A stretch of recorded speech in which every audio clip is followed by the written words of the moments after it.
तो आप सभी को नमस्कार, स्वागत है हमारे यूट्यूब चैनल में। तो दोस्तों, आज हम पढ़ेंगे इतिहास के बारे में जानेंगे।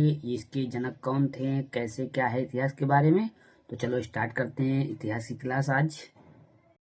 तो वेलकम, स्वागत है हमारे यूट्यूब चैनल पर। तो प्राचीन भारत के इतिहास के अध्ययन के प्रमुख स्रोत एवं प्रागैतिहासिक काल भूमिका इतिहास के जो जनक हैं वो हैं हेरोडोटस। इन्होंने हिस्टोरिका नामक पुस्तक लिखी थी। इतिहास अतीत मानव के द्वारा किए गए प्रयासों की एक अनुक्रमिक कथा है। इतिहास के आवश्यक एवं अनिवार्य अंग अतीत सभ्य युग मानव के द्वारा किए गए प्रयास तथा घटनाओं का एक अनुक्रमिक प्रसार है।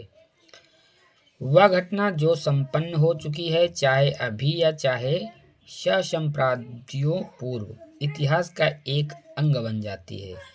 इतिहास ऐसी बातों का वृत्तांत होता है जो भूतकाल में हुई हो। इतिहास विगत घटनाओं के बारे में चिंतन करता है। इतिहास हमारी तथा हमारे समाज की दिशा एवं दशा का निर्धारण करता है और भविष्य को सुरक्षित रखने का भी प्रयास करता है। प्राचीन भारत का इतिहास मानव सभ्यता के उस समय का इतिहास है जब वह अपने निर्माण की अवस्था में था। प्राचीन भारत के इतिहास के अध्ययन के प्रमुख स्रोत विधि एवं विभिन्न प्रकार के हैं। हमारे इतिहास के स्रोत के क्षेत्र में किसी नदी के तट पर एक निर्जन टीले को खोदकर निकाले गए प्रागैतिहासिक काल के मानव के द्वारा पत्थर को काटकर निर्मित किए गए गंडासों से लेकर भव्य इमारतों के भग्नावशेषों तथा राजकवि बाणभट्ट के द्वारा रचित हर्षचरित तक समस्त प्रकार की वस्तुएं सम्मिलित हैं।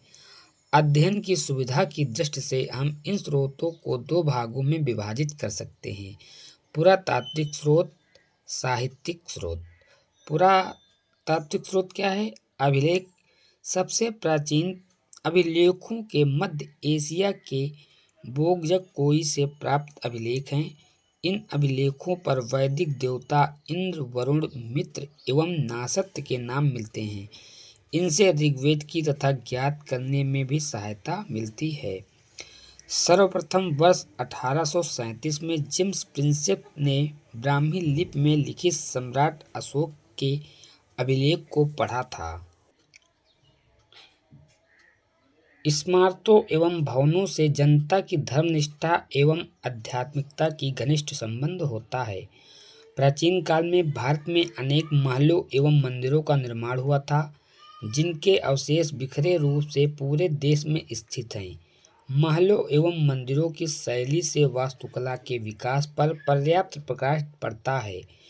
भारत के विभिन्न स्थानों से मंदिर जैसे देवगढ़ व दशावतार मंदिर ललितपुर, भीतरगांव का मंदिर कानपुर से जब मैं पढ़ा तो मुझे अपने शहर का नाम याद आ गया, क्योंकि मैं कानपुर शहर से ही बिलोंग करता हूँ।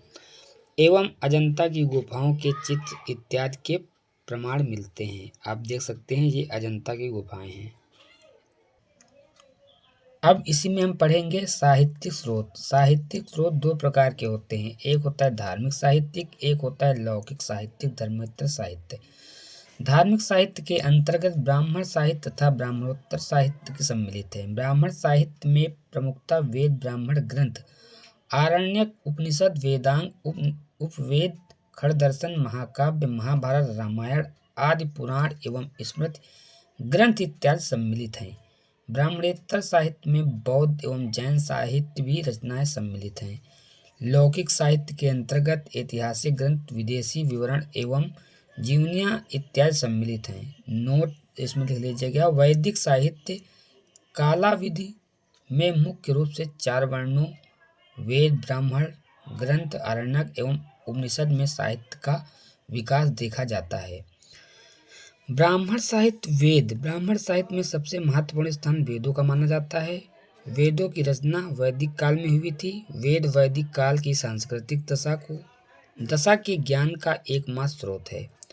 वेद संस्कृत भाषा के विद धातु से बना, जिसका अर्थ है जानना या ज्ञान प्राप्त करना होता है।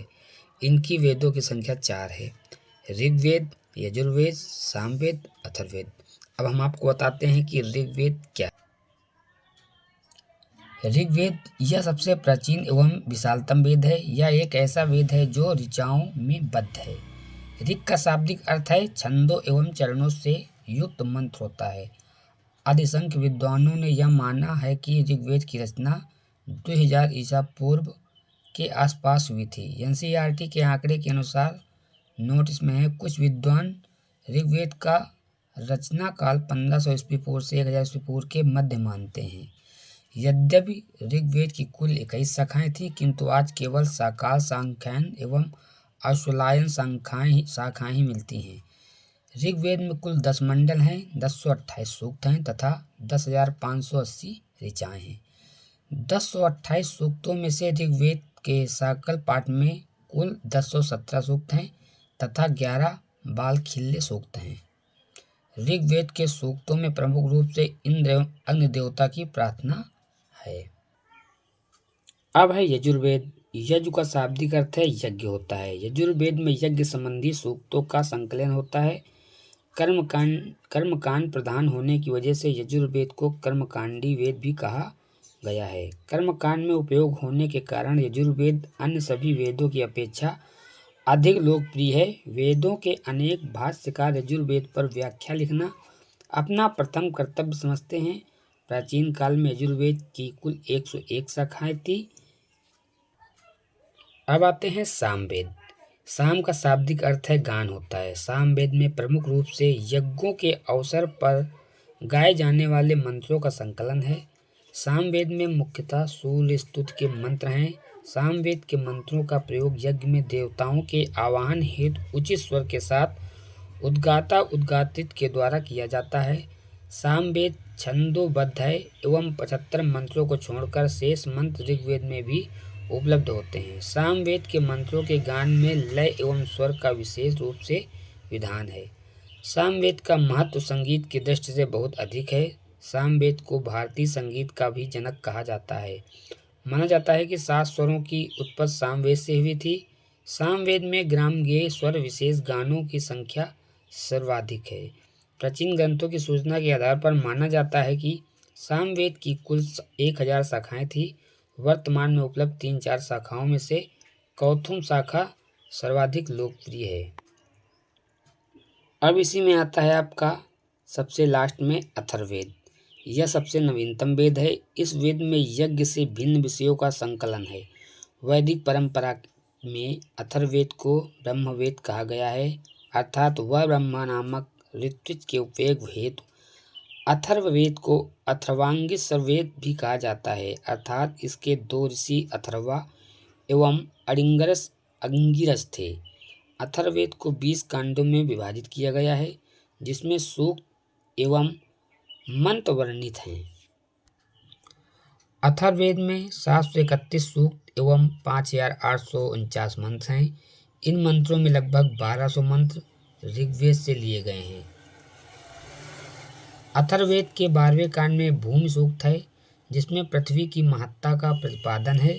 इसी में कहा गया है कि माता भूमि पुत्रोहम पृथिव्या, अर्थात पृथ्वी मेरी माता है, मैं उसका पुत्र हूँ।